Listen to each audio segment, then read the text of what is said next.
Sir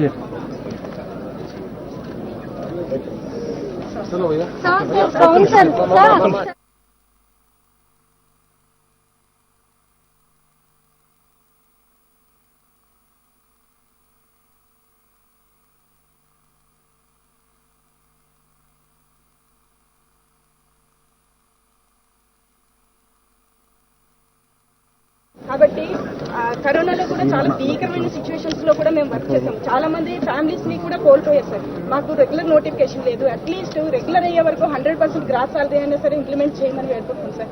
ఆ 15 years నుండి ఒక రెగ్యులర్ నోటిఫికేషన్ లేదు సార్. లాస్ట్ ఇయర్ లో కూడా కట్ ఆఫ్ డేట్ 2014 ఇచ్చారు సార్. 2014కి ముందు ఒక నార్మల్ కాంట్రాక్ట్ నోటిఫికేషన్ కూడా లేదు. సో మేము ఎవ్వరు కూడా మొన్న రెగ్యులర్ చేసిన దాంట్లో కూడా ఏ ఒక్క స్టాఫ్ నర్స్ కూడా ఎలిజిబుల్ కాలేదు సార్ దాంట్లో.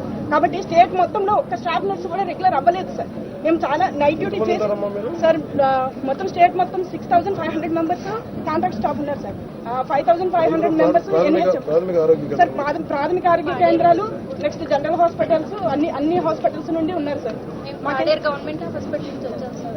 మేము నైట్ కోవిడ్ లో కూడా ఫ్యామిలీని పిల్లల్ని వదిలి కూడా మేము వచ్చాం సార్. ఆ బేబీకి అయితే ఫీడింగ్ కూడా ఆపేసాం సార్ కరోనా వచ్చి సార్. నాకు హెల్త్ మీరే చేస్తారని హోప్ ఉంది సార్.